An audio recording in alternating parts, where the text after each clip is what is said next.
Beleza. Bom, a coisa começou a ferver, quando a coisa na faculdade começou a ferver, é difícil para a gente poder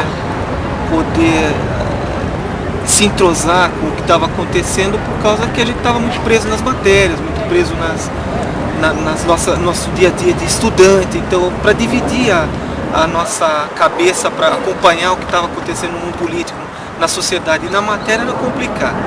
Eu lá, cuidando da minha vida pessoal na internet, vendo meus e-mails, e começava aquela agitação, o pessoal da tarde já falava em paralisação, e eu tentando entender o que estava acontecendo. Aí, subitamente, um colega da minha classe, o Flávio, né, um gordinho, passa pela janela da internet dizendo: Jair, o bicho tá pegando aqui, cara, né? Eu falei: Flávio, calma, deixa eu terminar de passar o e-mail, que já vou aí fora ver o que está acontecendo, né? De repente eu tava aí, ouço uma explosão, pum, a sala enche de fumaça, né? E eu penso: meu Deus, o que está acontecendo? Eu fecho tudo desesperado e desço as escadas para ver o que está acontecendo. Saio na saída do prédio do Santiago, vejo um menino com o rosto sangrando, deitado, sentado na escada. Eu pensei: meu Deus, o que aconteceu aí? Que foi um tombo que eu tomei. E eu vi aquela agitação, gente gritando, a polícia na porta, forçando o portão, tropa de choque. Eu falei: pô, é uma guerra, é isso? Eu puxei o lenço, tentei pôr na cabeça do menino para estancar o sangue. Foi uma loucura aí. Aí eu saí para ver o que estava acontecendo, e o pessoal tudo correndo para frente, correndo para trás, e bomba de gás lacrimogêneo para todo lado. E quando eu fui ver, os professores e os alunos gritando na rua, aquela gritaria, aquela loucura. Aí começou estouro de cá. Eu me agachei na entrada do prédio Santiago com umas meninas que estavam estourando tudo, né? Nesse dia que aconteceu, a polícia recebeu ordem para se retirar. Membros do partido que estava influenciando também no movimento estavam ajudando as pessoas. Parece que a noite terminou já mais sossegada, a tropa de choque se retirou. E o que aconteceu? Eu fui para casa atônito. Chegou um médico para acudir as pessoas que estavam machucadas. No dia seguinte é que começou a greve efetivamente. Eu fiquei sabendo que o menino dentro do metrô foi perseguido por um policial. O policial atirou uma granada de gás no chão, bateu na nuca dele, outros foram machucados por cacetetes. Aí começaram a sair as fotos. Foi aí que começa a confusão, e começamos a ficar em casa. Começou a surgir o pessoal desinteressado, queria só saber de aula. Não tem aula, vou para casa, né?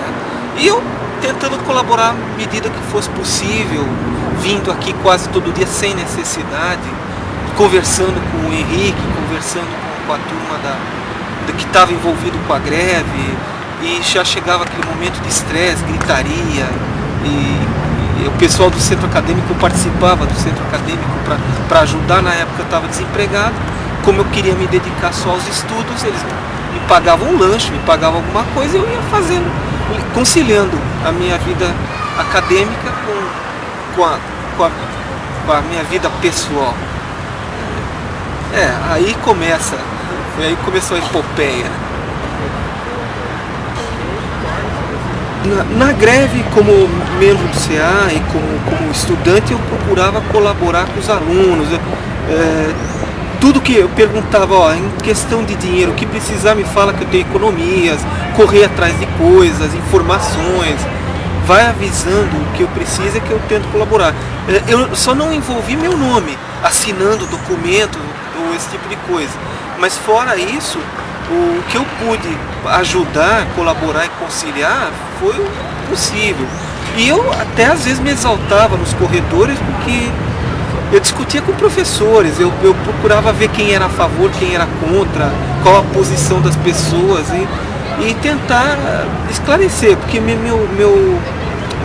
personalidade, apesar de meia belicosa, é conciliadora. Eu procuro conciliar, né? Sempre nesse sentido. Ele corta. Eu na questão que eu tenho, a questão da necessidade da greve, né? como eu estava acompanhando, eu já discutia com professores, era salarial, era a estrutura da sociedade que está decadente, não sei como está agora, preciso dar uma visitada nas instalações, mas equipamentos da minha área de estudo, por exemplo, estavam há 3 semestres ou 4 semestres sem uso, foram coisas preciosas, doadas por instituições inglesas, alemãs. Eu fiquei impressionado com o descaso no sentido do lidar com todo esse equipamento. E os professores reclamavam de apoio, auxílio do ensino, esse tipo de coisa. Eu sentia isso desde que eu pus o pé na faculdade, que o Estado pouco a pouco sucateava, estava sucateando a instituição, fazendo o que fez com a COSIPA. Eu falava isso várias vezes. O que foi feito com a COSIPA, o que foi feito com o BANESPA, sucateia, vamos dizer, o que dá prejuízo, isso é um lixo levar, para convencer mais tarde o povo de que é necessário privatizar. Eu pensei, esse deve ser o caminho que eles devem estar adotando, né? E eu acredito que começou aí, acho que a fervura, digamos assim, começou pelos professores, e aí foi... Com a questão da inserção dos alunos na situação, isso teve colaboração desse partido, do movimento político, entra uma questão da massa de manobra, tá? O que eu percebi na época, isso eu vou dar um ponto de vista meu, não sei se é correto, vocês vão coletando mais informações para saber, mas o que eu percebi foi a insatisfação dos professores, de alguns professores, medo de perda de cargos por causa de mudanças de governo, e aí o que acontece? Criou uma bola de neve, o nome dos alunos foi envolvido e aí veio, como teve movimento político, esse tipo de coisa, os alunos se incendiaram e assumiram essa greve, e eles mesmos pararam, quer dizer, contra os professores. Depois esses professores insatisfeitos se arrependeram, digamos assim, de ter iniciado a coisa, mas já não deu mais para evitar. A bola de neve já estava grande e rolando, quer dizer, eles já não puderam. E aí houve aquela guerra de opiniões, tentando deter os alunos, mas é quando uma máquina pesada já está em movimento, é física, né? Não tem jeito, você vai ter que usar a mesma energia para fazer ela não parar. Foi isso que eu senti, né? Que aí entra o Disque-me Disque, né? Que tinha professores, tinha profissionais da instituição que estavam com medo de perder cargos e começaram a agitar algumas coisas. Mas isso cresceu de tal forma que os alunos se envolveram com a participação desses partidos e esse tipo de coisa, e aí os alunos, com o Henrique, o pessoal do CA, começaram a se organizar para parar. Aí foram os alunos que pararam e os professores que quiseram trabalhar. Inverteu-se a situação, né? E foi mal-estar naquele sentido, né? Classe que a gente tinha, né? Quer gravar isso aí? Durante a greve, nós, de diversas faculdades, pessoal de soldagem, que foi um pessoal mais ativo, porque eles eram quarentões, trintões, mais cabeça. O da minha faculdade eram muito moleques, é a questão aí que foi falado do pelego, né? Aquele individualismo brasileiro, né? Ele está muito no jovem, sou eu e acabou. Então ele não quer saber se está pegando fogo, eu quero saber que eu não estou me queimando, né? Mas os alunos de soldagem, que vamos dizer assim, a faculdade de soldagem é que liderou mais a coisa.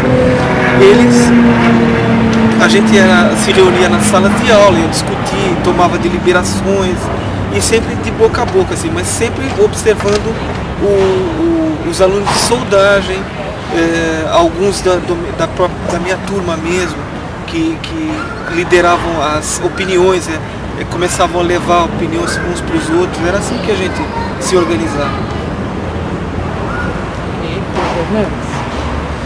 Assim, a questão do entendimento das reivindicações dos governantes, né, para o pessoal que chefiava o governo naquela época, eu ficava pasmo, digamos assim, com o descrédito, com o descaso